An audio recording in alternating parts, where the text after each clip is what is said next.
Hello and welcome back for another chapter of Charlie and the Chocolate Factory. Now, if you remember in the last chapter, which was chapter 17, Augustus Gloop was not listening to the adults who were telling him not to go near the river of chocolate, and he fell in. And unfortunately, he then got sucked up a big tube along with the chocolate river. And Mrs. Gloop obviously was very upset that her son had been taken up into a tube, possibly never to be seen again. And Mr. Willy Wonka managed to get some Oompa Loompas to take Mr. and Mrs. Gloop to the different part of the factory where Augustus Gloop might be found. Okay, so let's see what happens in chapter 18. Down the Chocolate River. Off we go, cried Mr. Wonka. Hurry up, everybody. Follow me to the next room, and please don't worry about Augustus Gloop. He's bound to come out in the wash, they always do. We shall have to make the next part of the journey by boat. Here she comes, look. A steamy mist was rising up now from the great warm chocolate river, and out of the mist there appeared suddenly a most fantastic pink boat. It was a large open rowboat with a tall front and a tall back, a bit like a Viking boat of old. And it was of such a shining, sparkling, glistening pink colour that the whole thing looked as though it were made of bright pink glass. There were many oars on either side of it, and as the boat came closer, the watchers on the river bank could see that the oars were being pulled by masses of Oompa Loompas, at least 10 of them to each oar. This is my private yacht, cried Mr. Wonka, beaming with pleasure. I made her by hollowing out an enormous boiled sweet. Isn't she beautiful? See how she comes cutting through the river. The gleaming pink boiled sweet boat glided up the river bank. 100 Oompa Loompas rested on their oars and stared up at the visitors. Then suddenly, for some reason best known to themselves, they all burst into shrieks of laughter. What's so funny? Asked Violet Beauregard. Oh, don't worry about them, cried Mr. Wonka. They're always laughing. They think everything's a colossal joke. Jump into the boat, all of you. Come on, hurry up. As soon as everyone was safely in, the Oompa Loompas pushed the boat away from the bank and began to row swiftly downriver. Hey there, Mike TV, shouted Mr. Wonka. Please do not lick the boat with your tongue. It'll only make it sticky. Daddy, said Veruca Salt, I want a boat like this. I want you to buy me a big pink boiled sweet boat, exactly like Mr. Wonka's. And I want lots of Oompa Loompas to row me about. And I want a chocolate river. And I want. She wants a good kick in the pants, whispered Grandpa Joe to Charlie. The old man was sitting in the back of the boat, and little Charlie Bucket was right beside him. Charlie was holding tightly onto his grandfather's bony old hand. He was in a whirl of excitement.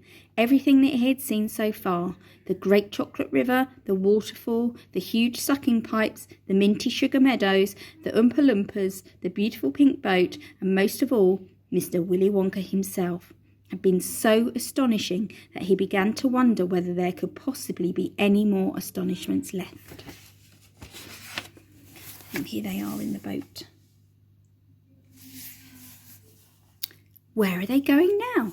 What were they going to see? And what in the world was going to happen in the next room? Isn't it marvellous, said Grandpa Joe, grinning at Charlie.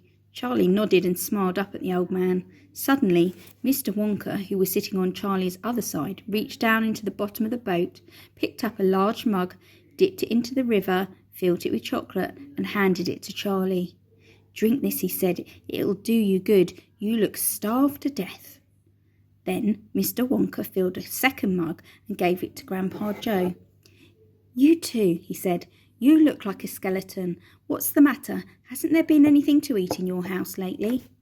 Not much, said Grandpa Joe.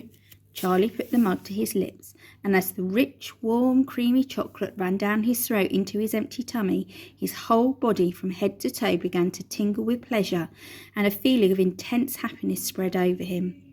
You like it? Asked Mr. Wonka. Oh, it's wonderful, Charlie said. The creamiest, loveliest chocolate I've ever tasted, said Grandpa Joe, smacking his lips. That's because it's been mixed by waterfall, Mr. Wonka told him. The boat sped on down the river. The river was getting narrower. There was some kind of dark tunnel ahead, a great round tunnel that looked like an enormous pipe, and the river was running right into the tunnel. and so was the boat. "Row on!" shouted Mr. Wonka, jumping up and waving his stick in the air. "Full speed ahead!" And with the Oompa Loompas rowing faster than ever, the boat shot into the pitch-dark tunnel and all the passengers screamed with excitement. "How can they see where we're going?" shrieked Beauregard in the darkness. "There's no knowing where they're going," cried Mr. Wonka, hooting with laughter. "There's no earthly way of knowing which direction they are going. There's no knowing where they're rowing or which the river way is flowing. Not a speck of light is showing, so the danger must be growing. For the rowers kept on rowing, and they're certainly not showing any signs that they are slowing." "He's gone off his rocker," shouted one of the fathers aghast, and the other parents joined in the chorus of frightened shouting. "He's crazy," they shouted. "He's balmy, he's nutty, he's screwy, he's batty, he's dippy, he's dotty, he's daffy, he's goofy, he's beany, he's buggy, he's wacky, he's loony." "No, he is not," shouted Grandpa Joe. "Switch on the lights," shouted Mr. Wonka, and suddenly on came the lights and the whole tunnel was brilliantly lit up, and Charlie could see that they were indeed inside a gigantic pipe, and the great upward curving walls of the pipe were pure white and spotlessly clean. The river of chocolate was flowing very fast inside the pipe, and the Oompa Loompas were all rowing like mad, and the boat was rocketing along at a furious pace. Mr. Wonka was jumping up and down on the back of the boat and calling to the rowers to row faster and faster still. He seemed to love the sensation of whizzing through a white tunnel in a pink boat on a chocolate river, and he clapped his hands and laughed and kept glancing at his passengers to see if they were enjoying it as much as he. "Look, Grandpa," cried Charlie, "there's a door in the wall." It was a green door, and it was set into the wall of the tunnel just above the level of the river. As they flashed past it, there was just enough time to read the writing on the door. "Storeroom number 54, it said. "All the creams, dairy cream, whipped cream, violet cream, coffee cream, pineapple cream, vanilla cream, and hair cream." "Hair cream?" cried Mike TV. "You don't use hair cream."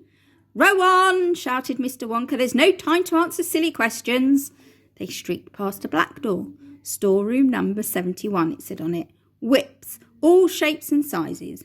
"Whips?" cried Veruca Salt. "What on earth do you use whips for?" "For whipping cream, of course," said Mr. Wonka. "How can you whip cream without whips?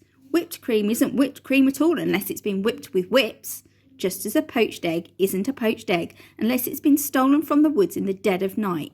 Row on, please." They passed a yellow door on which it said "Storeroom number 77. All the beans. Cacao beans, coffee beans, jelly beans, and has-beens." "Has-beens?" cried Violet Beauregard. "You're one yourself," said Mr. Wonka. "There's no time for arguing. Press on, press on." But 5 seconds later, when a bright red door came into sight ahead, he suddenly waved his gold-topped cane in the air and shouted, "Stop the boat!" That is the end of chapter 18. See you soon for chapter 19. Bye.